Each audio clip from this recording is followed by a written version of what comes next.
अस्सलाम वालेकुम व्यूअर्स, मैं हूं समीना पाशा। उम्मीद है आप लोग खैरियत से होंगे। व्यूअर्स, कुछ अहम खबरें और अपडेट्स लेकर इस व्लॉग में आपके सामने हाजिर है जनाब। खबरें बड़ी इंपॉर्टेंट हैं और धमाका खेज भी, क्योंकि आज ऐसा लग रहा है कि वार पे वार किया जा रहा है और चालें चली जा रही हैं दोनों तरफ से, नहले पे दहला हो रहा है और ये फैसला कुन टाइम आ चुका है आईनी तरमीम के हवाले से। वैसे तो एक अजीब हिजान है मुल्क में पिछले कई अरसे से और हर वक्त हम ये कह रहे होते हैं कि फ़ैसला कुन वक्त है, लेकिन एक फ़ैसले के बाद कोई दूसरा फ़ैसला लेने का वक्त आ जाता है, ऐसी सूरत हाल है। तो आईनी तरमीम, जिससे सिर्फ ये नहीं है मकसूद के काजी फ़ाइज़ ईसा को बिठा के रखना है यहाँ पर, बल्कि और बहुत सारी चीज़ें भी मकसूद हैं। क्योंकि बुनियादी तौर पर आईनी तरमीम से हुकूमत का मकसद ये है कि अदलिया जैसा आज़ाद खुद मुख्तार इदारा जो कि आइन के तहत होना चाहिए, उसको टोटली हुकूमत अपने मातहत कर ले और तमाम जजेस को इस तरह से अपने अंडर कर ले कि जिसके बाद हुकूमत को किसी भी तरह की कोई मुश्किल दरपेश ना हो और कोई जज चूँ चुरा ना कर सके उसके आगे। तो बुनियादी जो रूह थी आइन की, अब उसके साथ छेड़छाड़ शुरू हो चुकी है। बल्कि इसको सिर्फ छेड़छाड़ नहीं कहेंगे, ये तो पूरा पूरा एक ऑपरेशन है जो किया जा रहा है आइन का। अफसोस की बात यह है कि इसमें वो जमात भी पूरी पूरी तरह हिस्सेदार है कि जो आइन बनाने का क्रेडिट लेती है। पाकिस्तान पीपल्स पार्टी जो हमेशा सीना चौड़ा करके कहती है कि जी हमने 1973 का मुत्तफ़िका आइन दिया और उसके बाद जो गलाजतें अब आइन में आप लोग करने जा रहे हैं, उसका भी पूरा पूरा डिसक्रेडिट और गलाजत का टोकरा वो आपके भी गले पे होगा। तो ये मत भूलिए कि जिस चीज़ को आपने अपना क्रेडिट बनाया, अब वही ऐसा है मामला कि जैसे पिछले दिनों पार्लियामेंट की बेहुरमती हुई थी, इसी तरह से अब आइन की बेहुरमती होने जा रही है और इसमें अब तमाम जमहूरियत पसंदों के चेहरों से नकाब उतर जाएंगे। ये मैं इसलिए ऐसा कह रही हूँ कि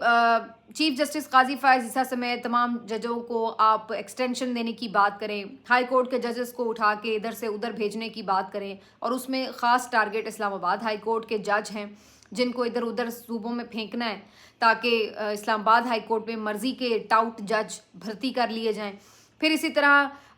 ये भी एक तजवीज़ है कि अगर बिल्कुल किसी सूरत कोई बात ना बन रही हो तो एक अलग से आइनी अदालत मुतवाज़ी खड़ी कर दी जाए और उसमें फिर यही हरकत की जाए कि ऐसे जजेस पर मुश्तमिल वो अदालत बना दी जाए जो कि हुकूमती उमूर में किसी किस्म की कोई टेंशन ना दे सके और उसको टोटली हुकूमत के अंडर कर दिया जाए। ये भी तजवीज़ है। इसके साथ साथ ये भी तजवीज़ है कि जो चीफ जस्टिस है उसको पिछले टेन्योर की तरह ये नहीं कि वो अपने जो टर्म है उसके हिसाब से बनते जाएं, बल्कि पिक एंड चूज़ किया जाए। 5 लोगों का एक पैनल बनाकर दे दिया जाए और हुकूमत को जो अच्छा लगे, जो उसको ये यकीन दहानी करा ले मीटिंग्स के अंदर कि भाई मैं तो आपकी पूरी ताबेदारी करूँगा, किसी तरह आपको रुकावट नहीं डालूंगा काम में, तो आप बेफिक्र होकर मेरी अपॉइंटमेंट करें। तो भले वो फिर 5वें नंबर का जज हो, उसको चीफ जस्टिस बना दें और जो शुरू के ऊपर के 3-4 जज हों वो बेचारे वैसे ही शर्म से ही इस्तीफ़े दे जाएंगे, भाई हमें इस काबिल नहीं समझा कि हम चीफ जस्टिस बने। तो ये अब सारी बुनियादी चीज़ें हैं जो इस अदालत और इस आइन के साथ हुकूमत करना चाह रही है। नंबर गेम बड़ी इंपॉर्टेंट थी और उससे पहले आया सुप्रीम कोर्ट का एक दबंग किस्म का फैसला। सुप्रीम कोर्ट ऑफ पाकिस्तान ने इलेक्शन कमीशन की वो दरख्वास्त जिसमें उन्होंने ये इलेक्शन कमीशन ने इस्तदा की थी सुप्रीम कोर्ट से कि जनाब हमें बड़ी रुकावट है अमल दरामद में जो आपने मखसूस नशिस्तों का फ़ैसला दिया था, क्योंकि हम तो इब्हाम में हैं कि किस तरीके से हम चेयरमैन बैरिस्टर गौहर को चेयरमैन माने। तो इसलिए जो बाकी आज़ाद अरकान थे उन्होंने जो बयान हल्फी जमा कराए हैं बैरिस्टर गौहर के दस्तखत के साथ, तो वो हम कैसे एक्सेप्ट कर लें। तो ये हमें जी इसके ऊपर आपकी वजाहत चाहिए। तो उसके बाद पीटीआई ने भी ये किया कि जितनी ख़तो किताबत हो रही थी इलेक्शन कमीशन के साथ, वो तमाम ख़तो किताबत तहरीरी सबूत के साथ सुप्रीम कोर्ट में जमा करा दी। छुट्टियां ख़त्म हुई, जजेस वापस आए और उन्होंने इस मामले को टेकअप किया और आज के इंतहाई अहम दिन पर उन्होंने ये बम फोड़ा हुकूमत के सर पर और ये वजाहत जारी कर दी जिसके मुताबिक उन्होंने बड़ा कैटेगोरिकली 3-4 बातें की हैं। पहली जो बात है इस फैसले की बड़ी इंपॉर्टेंट, वो ये है कि उन्होंने कहा है कि हमारे फैसले में कोई अबहाम नहीं था। बड़ा वाजे हमने फैसला दिया था कि जो 41 लोग हैं उनको वक्त दिया जाएगा और वो अपने बयान हल्फी जमा करा लेंगे, पीटीआई में जाना चाहेंगे उसके बयान हल्फी जमा करा लेंगे। दूसरा, उन्होंने वाज़ेह तौर पर कहा कि बज़ाहिर ये नज़र आ रहा है कि जानबूझकर सिर्फ मामले को लटकाने के लिए इलेक्शन कमीशन ऑफ पाकिस्तान ने ये रुजू किया है, वरना ऐसी कोई सिचुएशन नज़र नहीं आती और अभी तक भी इस फैसले पर अमल दरामद नहीं हुआ।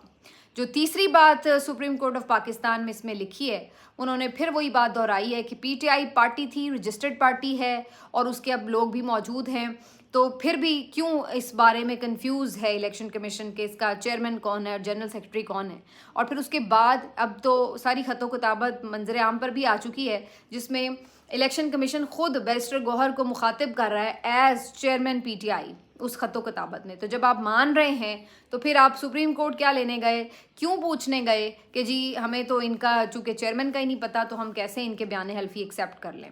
और फिर आखिर में सुप्रीम कोर्ट ऑफ पाकिस्तान ने यह भी कह दिया है कि अब तमाम वजाहत हो चुकी हो अगर, तो ज़रा बराए मेहरबानी जल्दी इस फैसले पर अमल भी कर दें, क्योंकि अगर सुप्रीम कोर्ट के फैसलों पर अमल ना हुआ तो फिर इसके कॉन्सिक्वेंसेस होंगे, यानी इसके नताइज भी आपको भुगतना पड़ सकते हैं। तो ये एक अहम वजाहत थी जो आज 8 के 8 जजेस ने जारी की है। इसका मतलब है जजेस वहीं खड़े हैं जहां ये जुलाई के फैसले में खड़े हुए थे। तो बहरहाल इस फैसले के बाद इलेक्शन कमीशन भी बड़ा गुस्से में आया और ज़राए के तवस्सुत से उन्होंने भी अब ज़राए के तवस्सुत से रिएक्शन देना शुरू कर दिया है कि जनाब हमें इस तरह से धमकाया नहीं जा सकता, हम भी आईनी इदारा हैं, हमारी कोई बदनीयती नहीं है और हमने कोई ताख़ीर नहीं की है और ये है वो है और वगैरह वगैरह। लेकिन वो खाली खुली उनका रद्द-ए-अमल ही था, उसके ऊपर वो कुछ कर नहीं सकते, क्योंकि इस बारे में बड़ी क्लैरिटी है कि आपको कोई ऑप्शन नहीं दिया गया कि जी फैसले का अगर दिल चाहे तो आप अमल कर लें, बल्कि वो आपको करना ही है। और ये मंसूर अली शाह साहब ने पिछले दिनों एक तकरीब में भी बड़े वाज़ेह तौर पर कह दिया था।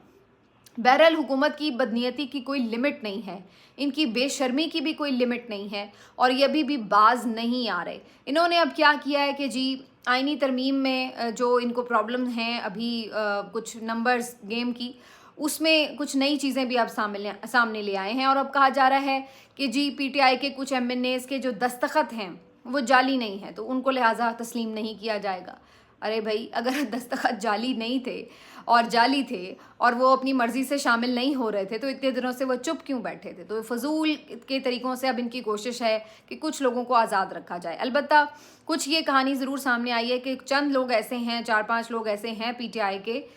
जिनके बयान हल्फी जमा नहीं हो सके थे और उस वजह से वो अभी तक आज़ाद हैं और उन लोगों के ऊपर बड़ी नज़र है हुकूमत की कि उन्हें शामिल रखा जाए अपने साथ। अब इनमें से जो मुबारक ज़ेब साहब हैं जी, रेहान ज़ेब के जो भाई थे, इलेक्शन जीते थे बाजौड़ से, इनकी तरफ से पहले ही शाहिद खटक साहब जो पीटीआई रहनुमा हैं उनकी तरफ से एमएनए भी हैं, ये खदशा जाहिर कर दिया गया था कि जो मुबारक ज़ेब हैं वो इस बारे में कुछ इधर उधर हो सकते हैं। और आज समा के प्रोग्राम में गुफ्तगू करते हुए मुबारक ज़ेब ने कैटेगोरिकली अपने तमाम मुतालबात सामने रखती हैं, जिसको मैं तो ब्लैकमेलिंग ही करती हूँ। उन्होंने कहा है कि जी नंबर 1 मुझे 50 करोड़ रुपए दिए जाएं अपने हलके के अवाम के लिए, ठीक है जी। नंबर 2 मेरी इमरान खान से मुलाकात करवाई जाए। नंबर 3 जो वहाँ का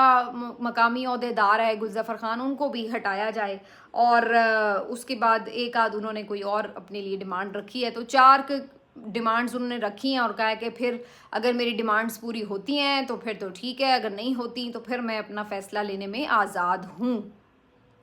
तो ये उन्होंने इस बात को इंडोर्स कर दिया है कि इसका मतलब है उनकी कहीं बात चल रही है, क्योंकि अगर वो नज़रिए के साथ खड़े होते तो ये वो टाइम नहीं है कि जहाँ पे आप बारगेन करें। तो शाहिद खटक साहब ने अभी कुछ देर पहले ट्वीट में बताया है कि किस तरह से उनसे बातचीत चल रही थी। उस वक्त भी मुबारक ज़ेब ने कुछ पैसों का तकाजा किया। अली अमीन गंडापुर साहब के तवसुत से जो उनके भाई भी देख रहे मामलात, उनसे मुलाकातें भी हुई, यकीन दहानी भी करा दी गई कि आपको फ़ंड्स मिलेंगे वहाँ के हल्के के अवाम के लिए और बाकी भी चीज़ों के अंदर उन्हें लूप में लिया जा रहा था। लेकिन इसके बावजूद भी उनके जो अतवार थे वो ये बता रहे थे कि उनके मामलात कहीं और चल रहे हैं। और अब गुलज़फ़र खान साहब ने, जो कि वहाँ पर हार गए थे इनके मुकाबले में, पीटीआई को जिन्होंने टिकट दिया था, उन्होंने अब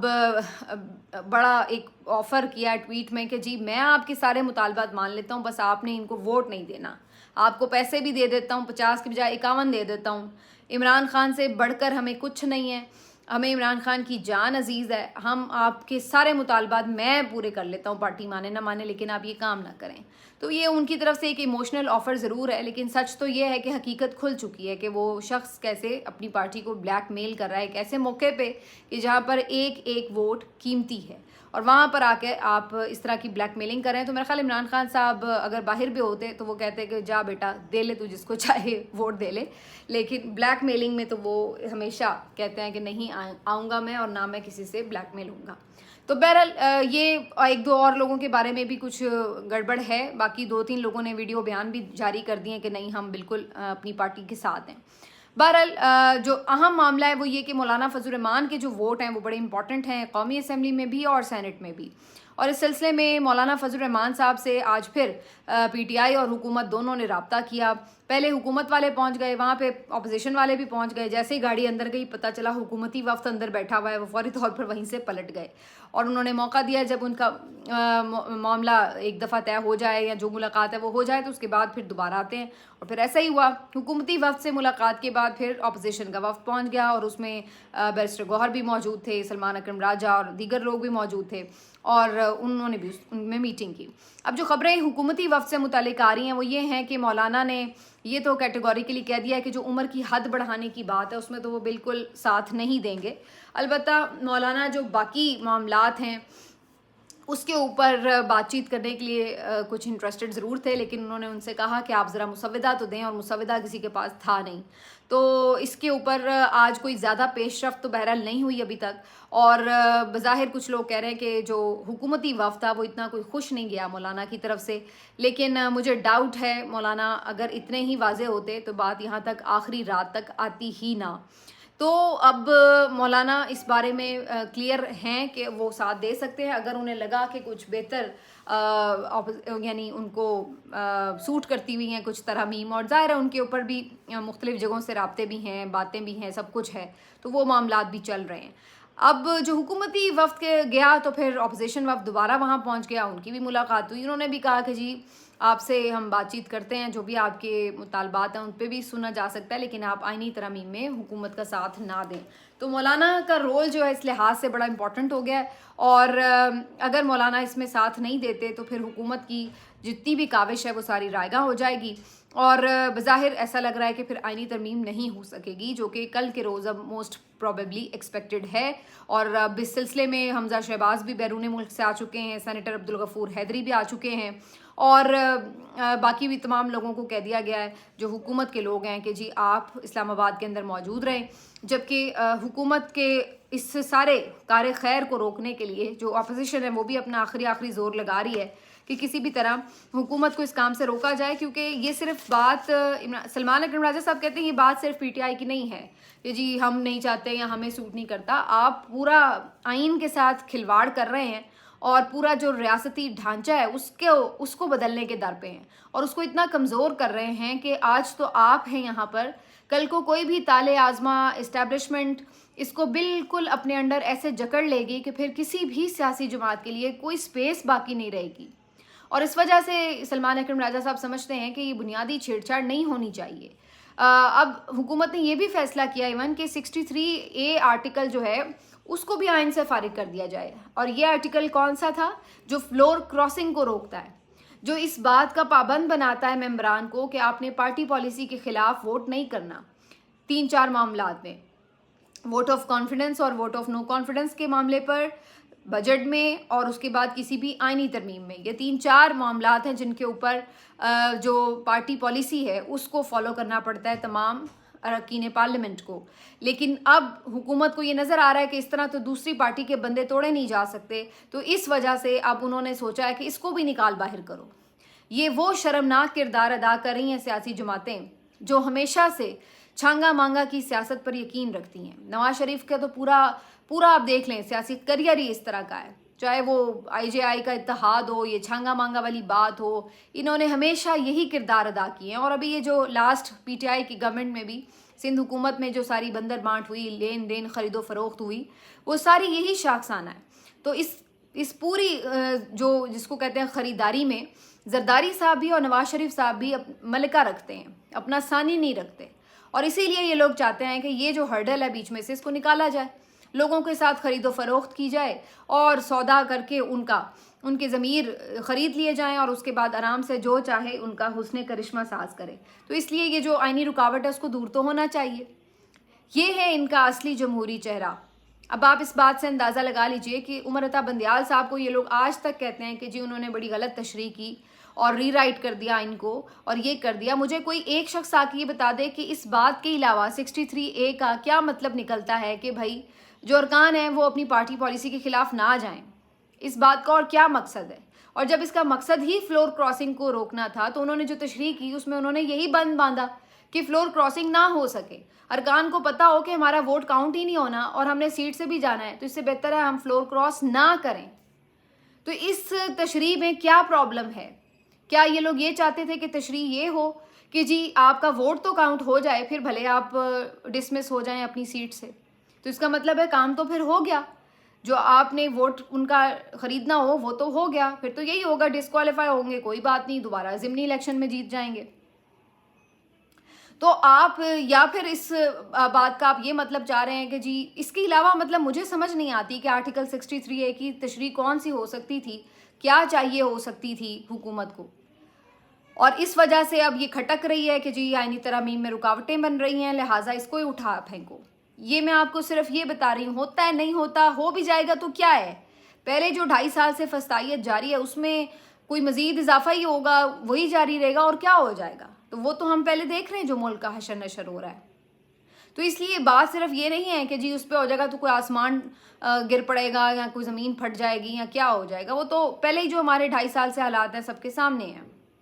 लेकिन इनको एक्सपोज करना ऐसे मौके पे बहुत ज़रूरी है ताकि ये जो नाम नहाद जमहूरी जमातें ख़ुद को कहती हैं इनके चेहरों से नकाब उतरें कि इनके इस नकाब के पीछे कितने घिनौने चेहरे हैं और ये किस तरीके से आइन को नोचने की तैयारी कर रहे हैं। और इनको पता है कि ये किसके ईमा पर कर रहे हैं, इसीलिए इनके अपने भी मुँह उतरे हुए हैं। आप इशाइये में देख लें जो इनकी वीडियोज़ आ रही हैं कि क्या इनकी रंगत उड़ी हुई है। तो ये है आज के सारे दिन की जो कहानी है। लेकिन ख़बरें अभी तक भी यही आ रही हैं कि परेशानी है हुकूमती सफ़ों में, क्योंकि अभी तक भी नंबर गेम का मसला हल नहीं हुआ है और मौलाना अब जो हैं वो ड्राइविंग सीट पर हैं। मौलाना के लिए भी ये चांस है एक कि वो हमेशा के लिए अपनी सियासत को बर्बाद करना चाहते हैं और जो एक लेगेसी उनके साथ चलती है कि जी वो इस्टेब्लिशमेंट के एमा पर ही अपनी सियासत करते हैं, वो इसी को लेकर चलेंगे या फिर अपनी एक अलग शनाख्त और अपना नया एक तशख़्ख़ुस बरकरार रखेंगे कि जी अब वो वाकई इस्टेब्लिशमेंट की सियासत से आजिज़ आ चुके हैं और वो आज़ादाना फ़ैसले कर सकते हैं और वो आइन और क़ानून के साथ खड़े हुए हैं कि जहाँ उन्हें ज़रूरत थी खड़े होने की। तो अब ये मौलाना के अपने हाथ में है कुंजी कि वो किस तरफ का दरवाज़ा खोलते हैं, घाटे का सौदा करते हैं या फिर वक्ती तौर पर बेशक वो भी बहुत नुकसान में भी चले जाएं, लेकिन ऑन द लॉन्ग रन दूर रस असरात उनके बाद में उनको ज़रूर इसमें मिलेंगे। जब अवामी सियासत करने वाले लोग हैं उन्हें पता होता है कि अवाम में जाके आपने जब बैठना है तो उनके सवालों के आपने क्या जवाब देने हैं और उनको कैसे राम करना है। इसके अलावा आज आप देख लें जो अवामी सियासत नहीं करते वो क्या करते हैं, वो करते हैं जो आज कौमी असम्बली के इजलास में हुआ। आज कौमी असम्बली के इजलास में बूट पॉलिशिंग का एक बहुत ज़बरदस्त किस्म का कॉम्पिटिशन हुआ और तमाम जो हुकूमती अराकीन थे वो आज अपनी अपनी पॉलिश की डब्बियों और ब्रशेस के साथ मौजूद थे। कुछ की तो डब्बी खाली हो गई तो फिर उन्होंने दूसरों की जेबों से डब्बियाँ निकाल कर बूट पॉलिश करने शुरू कर दिए और उसके बाद पॉलिश करके वो देख भी रहे थे कि उस बूट में अपना चेहरा नज़र आ रहा है या नहीं आ रहा। और जिनको लगा कि नहीं आ रहा तो उनके जो दूसरे अराकीन थे पार्टी के, उन्होंने फिर वो बूट उठा लिए और उसकी अच्छे से पॉलिश शुरू कर दी। उन्होंने भरपूर कोशिश की कि किसी तरह भी वो इस मुकाबले को ना हारें और एक से बढ़कर एक परफॉर्मेंस दें। और आज हम सब ये देख रहे थे कि वो तमाम लोग जो कि ख़ुद माजी में क्या क्या कुछ नहीं कहते रहे फ़ौज को, जिनके सामने फ़ौज के बारे में क्या क्या नारे नहीं लगते रहे और मियाँ साहब की क्या क्या ज़बान नहीं रही, और ख़ुद जो जरदारी साहब थे जो ईंट से ईंट बजाते थे, और जुल्फ़िकार अली भुट्टो जो कि एंटी इस्टेब्लिशमेंट ऐसे खड़े हुए कि उन्होंने फांसी का फंदा भी कबूल कर लिया लेकिन डिक्टेटर के आगे सर नहीं फिर झुकाया। अगरचे शुरू में उनके साथ वो हैंड इन हैंड थे लेकिन उन्होंने बदला अपना नज़रिया। और उनके जो सियासी वारिस थे वो आज क्या कर रहे थे, वो तो कह रहे थे कि हम तो डिक्टेटरों के आगे चट्टान की तरह खड़े होंगे, और वो तो आज हमें ये बता रहे थे कि जनाब جو لوگ بھی کبھی فوج پر تنقید کرتے ہیں، بھلے وہ جائز ہے یا ناجائز ہے، اس بات کا بھی انہوں نے ذکر نہیں کیا. انہوں نے کہا کہ جی جو بھی فوج پہ تنقید کرتا ہے وہ کتا ہے. اور اس کے بعد پھر ہم نے دیکھا کہ جو سب پرانی ویڈیوز نکال کے لگا رہے تھے کہ دیکھ لیں بھئی کس کس نے ماضی میں فوج پر تنقید کی ہے. لیکن آج اس بات کا فیصلہ کرنا بڑا مشکل تھا کہ یہ کمپٹیشن بوٹ پالشنگ کا جیتا کس نے، کیونکہ اس میں بلاول بھٹو زرداری سر فہرست تھے. راجہ پرویز اشرف صاحب نے بھی ایکسٹریم قسم کی آج پرفارمنس دی ہے، اور نون لیگ کی صفوں سے بھی کچھ کم صورتحال نہیں تھی، وہاں سے بھی ایک سے بڑھ کر ایک سلسلہ جاری تھا. حنیف عباسی صاحب اس میں بہت پیش تھے، انہوں نے بڑا ٹف ٹائم دیا پیپلز پارٹی کے لوگوں کو. تو میں تو یہ سوچنے پہ مجبور ہوں کہ آج نمبر 1 کون ہے اور بوٹ پالشنگ کا یہ مقابلہ کس نے جیتا ہے، اور کس طرح جو کل ہمیں مختلف باتیں بتائی جا رہی تھی اس کے برعکس آج شارٹ ہو گئی ہے جی پالش اسلام آباد کے مختلف سٹورز پر بھی. اور اس کے بعد کل اب تمام لوگوں کو گندے جوتے پہن کر جانا پڑے گا، بلکہ کل تو چلیں سنڈے ہے، تو منڈے کو جب بھی آپ لوگ آفیسز جائیں گے تو گندے جوتے پہن کے جائیے گا، کیونکہ پالش آپ کو کہیں اویلیبل نہیں ہے. وہ تمام پالش سیاستدانوں نے بوٹوں پر بھی لگائی ہے اور اپنے منہ پر بھی لگائی ہے. ابھی تک کے لیے اتنا ہی، ملتے ہیں آپ سے اگلے ویلاگ میں. اپنا خیال رکھیے، اللہ حافظ.